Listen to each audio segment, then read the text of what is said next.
Человек всегда ждет и надеется, даже когда уже прошли все возможные сроки. За окном уже третий день мела пурга. Варвара Андреевна посмотрела в окно и покачала головой. Как хорошо, что ее покойный муж построил дом так, что, не выходя на улицу, можно сразу попасть в сарай. И теперь ей было удобно ходить за дровами и кормить своих курочек. Варвара принесла дрова и положила рядом с печкой. Достала из печи хлеб и разложила его на столе. Ароматом свежего хлеба сразу наполнился весь дом. Андреевна накрыла хлебушек большим полотенцем и пошла к печке. Присела на свой любимый маленький стульчик и открыла дверцу печки. Забросила туда пару полений. Закрыв дверцу, она слушала, как в печке трещат дрова, как в трубе воет ветер. Так было хорошо, сидя рядом с печкой. И Варвара погрузилась в воспоминания. Эх, как красиво начиналась ее молодая жизнь. Закончив школу, она поступила в институт, и там познакомилась с парнем, который был уже после армии и заканчивал институт. Аркадий был широк в плечах, высокий и физически сильный парень. Он сразу заприметил первокурсницу Варвару. Ее русые волосы были похожи на пшеничное поле и пахли свежескошенным хлебом, а глаза голубые, как само небо. Когда он в них смотрел, казалось, что там отражается весь мир. Какая же у них красивая была любовь. Все закончилось свадьбой. Аркадий пообещал своей молодой жене, что приведет ее в свой собственный дом. Все в его руках горело. Он сам спроектировал и рассчитал все, что необходимо для постройки дома. Какой же красивый получился дом. Большой и просторный.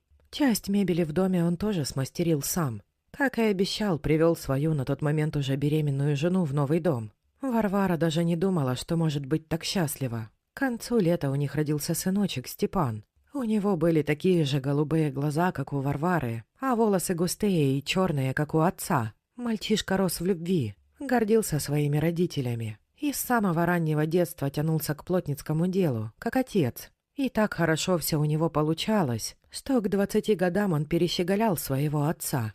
В 25 Степан женился и привел в дом скромную тихую девушку Ольгу. Она стала для Варвары как дочь. Они так хорошо нашли между собой общий язык, что Степан не мог нарадоваться. И вот, наконец, молодежь подарила своим родителям внука. Олежка был такой смешной, похож на солнышко. Русые вьющиеся волосы, карие глаза и симпатичные ямочки на щечках. Степан решил, что ему, как и отцу, тоже надо построить свой дом. Вдвоем с отцом они начали планировать, как и что лучше делать. Расчистили площадку, заготовили фундамент, закупили материалы для стройки и потихоньку начали строительство. Полдома уже было готово. Маленькому Олежке было уже 6 лет. Степан с Ольгой собрались в гости к друзьям. Внук остался дома с бабушкой и дедушкой. Прошло 3 дня, но дети домой не вернулись. Варвара места себе не находила, и Олежка все время капризничал. К дому подъехала полицейская машина. В дом зашел участковый и все мялся в дверях. Вроде и сказать что-то хочет, а все никак. «Петрович, ты чего? Сказать что-то хочешь?» «Варвара Андреевна, у меня плохие вести. Вчера на трассе машина ваших детей попала в аварию, а они погибли». Варвара, прижав внука к себе, села на стул. Аркадий словно онемел, потом заговорил. «Где они? Я вас отвезу, надо пройти процедуру опознания». Аркадий собрался, поцеловал жену и внука и вышел вслед за участковым. Когда он вернулся, вместо черных волос его голову покрывала седина. Хоронили всем поселком в закрытых гробах. Варвара так и не видела своих детей. А Аркадий ничего не говорил, все время молчал. Так бабушка и дед стали опекунами для своего внука. Вот только Аркадий стал слабеть. Подолгу сидел во дворе и смотрел вдаль. Олежке уже было 12 лет, и он с дедом мастерил красивые табуреты для дома. Вдруг дед вскрикнул и, свернувшись, сел на только что сделанный табурет. Олежка побежал за бабушкой. Варвара только вернулась с работы и ставила тесто на пироги. Она побежала во двор за внуком. Подбежав к Аркадию, она присела перед ним на корточки. Из его глаз текли слезы. «Прости меня, Варюша, я к детям пойду». И упал на руки к Варваре. Ей хотелось кричать, но рядом стоял перепуганный внук, и она сдерживала себя как могла. Так и остались они вдвоем с внуком. Олег во всем помогал бабуле. Он так и говорил: «Моя бабулечка самая родненькая». Обещал, когда вырастет, достроить дом, который не достроили отец и дед. Пришло время идти в армию. Вначале письма шли почти каждый месяц, а потом перестали. Варвара ездила везде, пытаясь что-то выяснить, но никто ничего не сказал. Пора бы внуку уже и вернуться. 3 года прошло, как ушел. Опять она поехала в военкомат. И там ей объяснили, что внук, выполняя свой воинский долг во время освобождения кишлака, без вести пропал.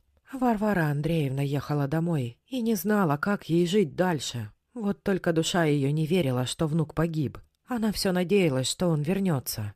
Прошло еще 3 года. Сидя перед печкой, Варвара заговорила.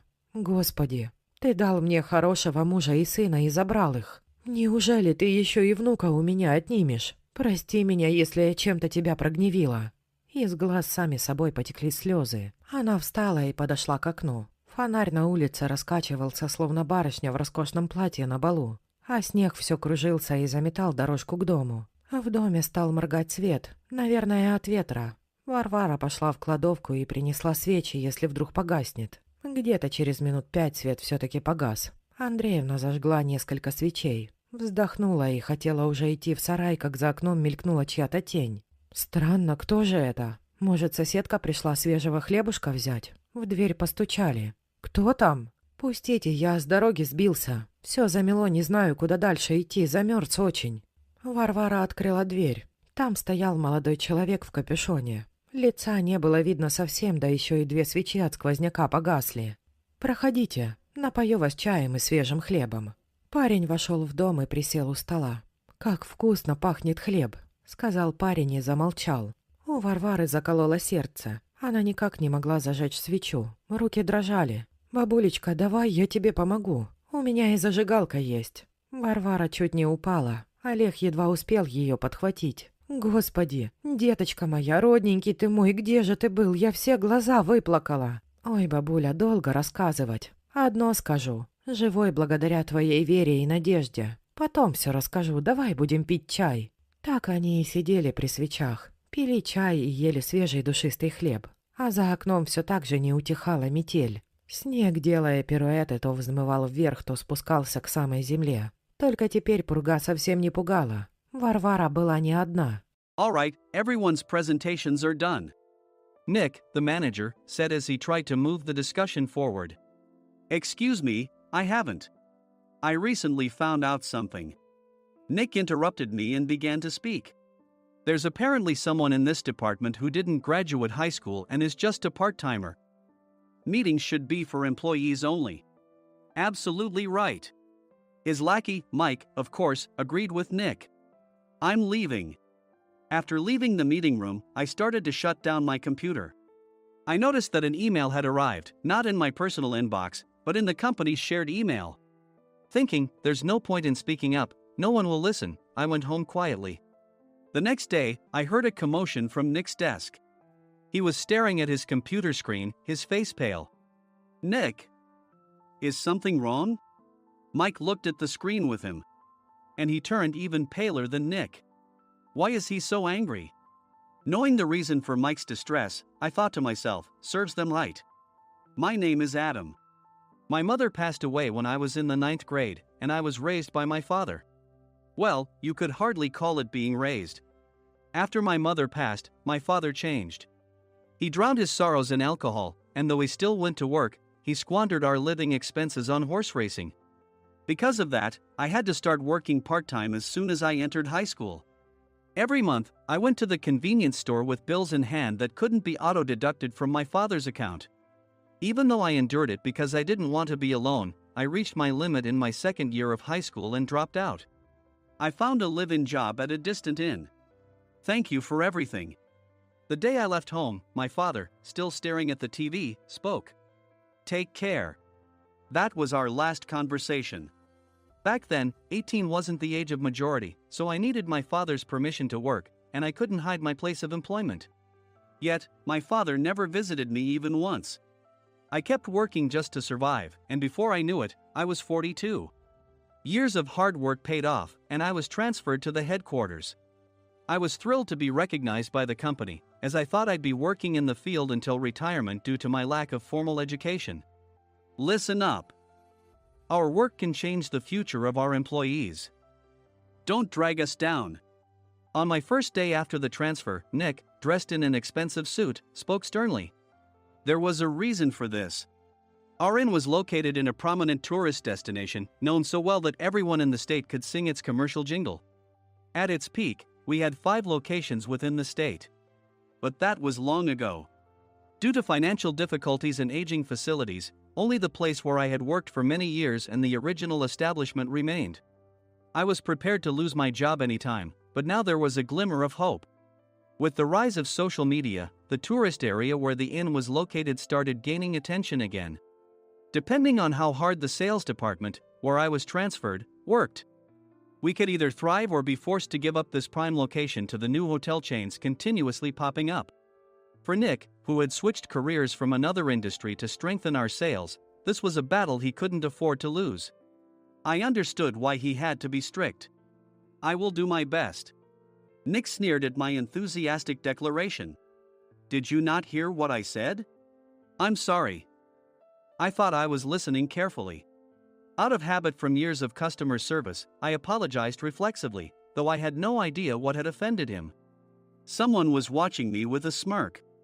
In this department, there are those who are expected to excel and those who have been shoved here because they have nowhere else to go. You are the latter. It was Mike, the section chief. He's 7 years younger, at 35. But he was called to headquarters much earlier than I was and had been moving around within the headquarters ever since. I'm not jealous, but I can't accept that he's my boss. Graduating from a prestigious university, he has an unusually high pride and caused many problems as a newbie, making things very difficult for me when I was the front desk leader. When I found out Mike was transferred to the sales department a month before me, I was disheartened. Mike is right. With just a middle school diploma, there's not much you can do. Don't even think about achieving results. As if I didn't exist, Nick remarked, "I'm thirsty." Mike eagerly ran to the coffee maker. It seems Mike is Nick's lackey. I regretted being happy about my transfer to headquarters, wishing I had stayed on site forever. Send a direct mail to every company on this list by the end of the day. Nick only assigned me tasks that even a new graduate could handle. What? There are over 1,000 companies. You want me to send to all of them by today? Yes, if you and your fellow misfits split the work, even those with nowhere else to go should finish by today. I glanced at the employees typing away expressionlessly.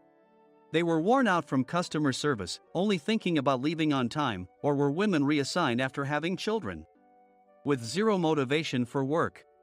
Even Sam, a new graduate from the same university as Mike, who was supposed to be among the expected achievers, had no enthusiasm for the job, having joined the company wanting to do customer service.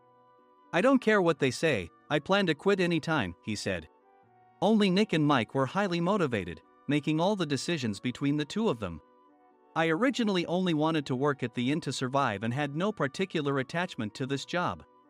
I swallowed my words, thinking I had no right to reprimand them. About a month after the transfer, Nick told us with a frustrated look. "To commemorate the 50th anniversary, we've decided to create a plan exclusive for one group per day. Originally, Mike and I were supposed to come up with it, but our president, Mr. Thompson, insists on hearing everyone's opinions. So, you all get a chance." As Nick explained, Mike began handing out prints. Make sure not to embarrass Nick. If your ideas are half-baked, you'll have to redo them. It seemed that they had printed his handwritten notes by Mr. Thompson, which included several questions and a section for free responses. It made sense why Nick had to seek our input, given that all responses had to be submitted to Mr. Thompson. We were given a week to think about it, and a meeting was scheduled to compile our ideas. My plan is to let guests enjoy both the old and modern America. Nick began the presentations. Guests would watch a master confectioner at a nearby traditional sweet shop make sweets in front of them. The welcome drink would be premium tea in a bottle. Nick's plan was certainly attractive. After his presentation, Nick called on us to present in the order we were seated. Just as I stood up for my turn. "All right, everyone's presentations are done." "Excuse me, I haven't. I recently found out something." Nick interrupted me. "There's someone in this department who didn't graduate high school and is just a part-timer." He was likely talking about me. I joined the company as a part-timer and was made a full-time employee when I turned 20. That was 20 years ago, so Nick and Mike probably had no chance to know until recently. Meetings should be for employees only. Absolutely right. After that, Nick kept creating opportunities to solicit everyone's opinions, purposefully excluding me from speaking. The meeting unexpectedly heated up and went past the scheduled end time. A few people asked to leave, and the discussion continued with the remaining few. Still here? Normally, you'd leave in that situation. Though I had no attachment to the job initially, hearing kind words from customers made me want to make them happier. For someone like me, with nowhere to go, the inn was my home and customer service was my life. I felt pathetic about my current self. I'm leaving. I left the conference room and started shutting down my computer. I noticed an email had arrived, not in my personal inbox, but in the company's shared email. Thinking no one would listen to what I had to say anyway, I quietly went home. The next day, while preparing the DM as instructed, I heard a commotion from Nick's desk. In his haste to stand up, he hit his knee on the desk. He stared at his computer screen, his face pale. Nick! What's wrong? Mike, thinking he should be the first to rush over, approached Nick while still wearing his coat. He peered at the screen with Nick. And he turned even paler than Nick. Why is he so angry? Who is responsible for this company? Nick, more irritated than ever, asked, and Mike answered without checking. Probably Sam. Sam wasn't there because he was attending a morning training session for new hires. Nick gave up on getting angry and returned his gaze to the screen. They were looking at an email that arrived right after the end of the working day yesterday. Apparently, no one, including me, had checked it before leaving. The email was from a large company that used us for their annual employee trips. The president and executives of that company also frequently used our services personally. President of the company, Mr. Mason himself had declared that neither he nor his company would ever use our services again. Well, some companies cancel their employee trips or stop using our services due to financial struggles. Let's just move on. Mike kept wiping the sweat from his forehead with a handkerchief. Knowing why Mike was so agitated, I quietly watched their interaction. Do you know how much revenue we get from that company? We can find other guests to fill the rooms, but we'll lose the banquet costs, gift shop revenue, rental car fees, and more. Moreover, the gifts were supposed to be prepared by the traditional confectionery shop involved in Nick's proposed plan. If it's known that we incurred such a huge loss at this critical time, Nick's position in the company would be jeopardized. Nick took a deep breath, seemingly trying to calm himself. All right, Mike. Go to New York right now and apologize to Mr. Mason. What? You're coming with me, right? I have urgent work to do. I trust you, which is why I'm entrusting this to you. Please. Mike, believing Nick's sincerity, agreed with a determined look on his face, saying, yes. That's Nick for you. Even if Mike went to apologize, Nick would shift all the blame onto him if the client didn't change their mind. Well, it was Mike's fault to begin with, so it served him right. About 3 hours later, Sam answered a call from somewhere and repeatedly apologized, saying, I'm very sorry. Everyone watched to see what was happening. After ending the call, he informed Nick with a weary tone. When Mike arrived at the client's company, he only made things worse, further infuriating Mr. Mason. He was demanding, get his boss here immediately. It was no wonder Sam was exhausted, dealing with such a call right after returning from training. What is that idiot doing? All right, Adam, you're coming with me. If sacrificing Mike didn't work, then I must be next. Normally, I'd want to refuse at all costs, but I saw an opportunity in this situation. If I can be of assistance, I'd be happy to join you. I obediently followed Nick, and we flew to New York. When we introduced ourselves at the reception, it became clear how serious the situation was, as the receptionist personally escorted us to the president's office. Angry voices leaked through the door, making both Nick and me uneasy. Excuse me. I'm Nick, the supervisor. I understand my subordinate has caused you trouble, and I deeply apologize. Nick, with his experience in the corporate world, knew enough to offer an apology before excuses. However, his customer service skills left much to be desired. I sighed as I saw Mike trembling like a small dog in the corner of the room. What kind of training are you giving your subordinates? Mr. Mason glared at Nick with a red face. The intensity of his gaze made even Nick take a step back. Regrettably, I joined this company only 2 years ago and was unaware of Mike's issues. I should have identified his shortcomings sooner. Indeed. I should have realized sooner. No sensible person would come to apologize and then give a lengthy presentation on the drawbacks of not using their in. Nick froze, his mouth slightly open. Suspecting the worst, I picked up the documents that had fallen to the floor. It seemed Mike hastily prepared these documents on the plane, listing the disadvantages. Disadvantage 1: if you change the venue for the company trip, employees might suspect it's for cost-cutting reasons, leading to a negative impression. Reading it aloud half-jokingly, Nick snatched the papers from my hand and checked the contents with a furious expression.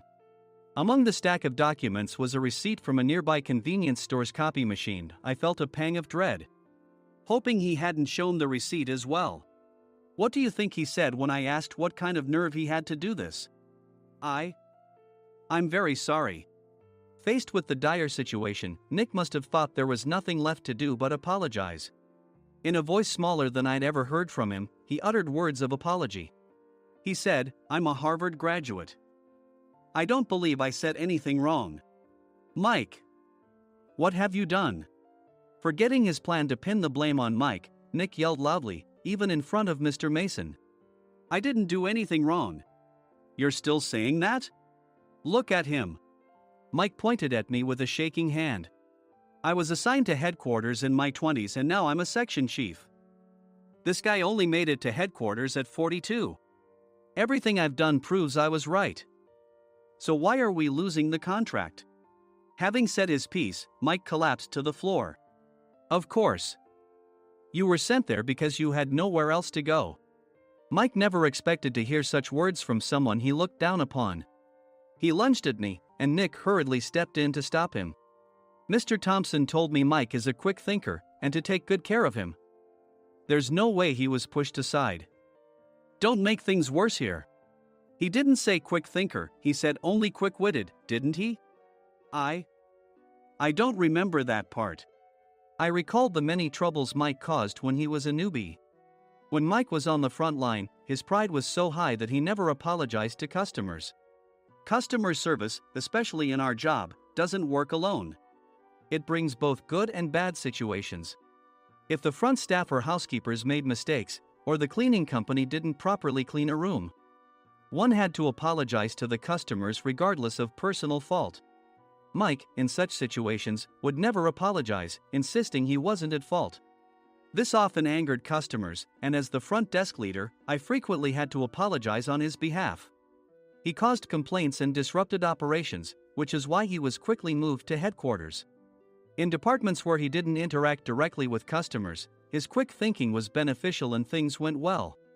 But it seemed his flaws were starting to show. Corporate reservations are supposed to be entered into the system by the sales representative. But a quick check yesterday revealed that more than 10 items were missing from the client's reservation. The handover document clearly stated what needed to be prepared. Why didn't you enter it into the system? Why do we have to give them special treatment? Filling rooms near the banquet hall, setting up all the food in advance. Specifying the brand of wine, they're too demanding. No wonder he always angered customers, I thought, feeling a headache coming on. Grouping them in rooms near the banquet hall is for our benefit too. It makes it easier for the staff to set up beds and serve breakfast since everyone's schedule is synchronized. As for the other requests, Mr. Mason suggested them to lighten our load. I didn't know that. Nick finally seemed to realize that Mike was the one who had angered the client. What did you say to them? I just told them we wouldn't give them special treatment anymore. We shouldn't waste effort on things that don't bring in money. I was utterly exasperated at his lack of understanding of customer service. Of course, we shouldn't comply with unreasonable demands. But carrying over successful practices from past stays makes customers feel remembered and enhances their experience. Good memories encourage repeat visits. That's part of our job. I looked down at Mike, who was sitting on the floor. In our job, nothing is a waste. Mr. Thompson likely moved you to the sales department, hoping you'd finally understand this. How do you think he feels now that you've failed to meet his expectations? Mike, tears in his eyes, fled the president's office. I was amazed he still hadn't apologized. You have it tough, Adam. It's okay, we're all employees of the same company. I deeply apologize for this disrespectful incident. Especially after all the care you've shown us. If it weren't for you, Adam, I really would have stopped staying here. When I heard you were moving to the sales department, I was willing to reconsider if you handled it. Seeing us talk so amicably, Nick's face contorted. Do you two know each other? Adam's service is excellent. I always requested him specifically. Normally, we don't accept specific staff requests, but we made an exception for Mr. Mason, adjusting my shifts accordingly. He had personally stayed at our hotel just before my transfer, and during casual conversation, I mentioned, I'm moving to the sales department soon. If I hadn't told him then, things could have been much worse. Please continue to take care of us. I look forward to it. On the return flight, Nick awkwardly offered me a can of beer. It's still working hours. Of course, I had no intention of forgiving him for a single beer. Nick might try to pin everything on Mike and avoid any consequences. While pondering this, a startling fact came to light. Nick, the tea bottles for the plan have arrived. I handed Nick a bottle labeled with our inn's name. They look good. What are you talking about? These are plastic bottles. I had assumed we would use the trendy, high-end bottling tea. But what arrived were ordinary plastic bottles of tea with customized labels. The only unique aspect was the label, which had the inn's name, making it look customized. Upon further investigation, I discovered that a substantial amount of money was set to be paid to the tea company. It was priced like bottling tea. Does this plastic bottle really cost $100 each? The tea inside is specially blended for us. The extra cost is for that. Wouldn't it be better to use another tea company? Or is there a specific reason we must use this one? As Nick continued to make excuses, I showed him a printed email. I informed the tea company's president, Mr. Mitchell, that we discovered irregular payments and he confessed. He said you two were high school classmates and planned to split the extra money. That idiot. Why did he confess? That's not important. You should worry about yourself, this could turn into a police matter. Opening the bottle cap, I suggested. How about calming down with this tea? It supposedly has a relaxing effect. Nick drank the tea frantically. In the following days, decisions were made about their fates. Mike was reassigned to the General Affairs Department, with no chance of transfer or promotion, as per Mr. Thompson's orders. As for Nick, since the payment to the tea company hadn't yet been made, he narrowly avoided legal trouble. Instead, he was encouraged to leave the company, and to avoid further complications, Nick submitted his resignation. Rumor has it that connections between HR departments have made it difficult for him to find new employment. Even though it was good to have those two gone, something unexpected happened in the sales department. Everyone became motivated and united in refining the 50th anniversary plan. In the end, my plan was adopted. We collaborated with the Tourist Information Center to provide personalized guides. The plan, tailored to the number of guests, was truly special for the 50th anniversary. Hey, is Adam's family coming to stay? I immediately booked that special plan for my family. Sam noticed it on the reservation list and quickly picked up on it. Yes, I'm inviting my father. That's great. I might invite my parents too. I lacked the courage to face my father just as Adam. But here, with the confidence Mr. Mason praised, I felt ready. The 50th anniversary plan was a perfect opportunity to reconnect with my father. I hoped to bring back the days when we could laugh together as we once did.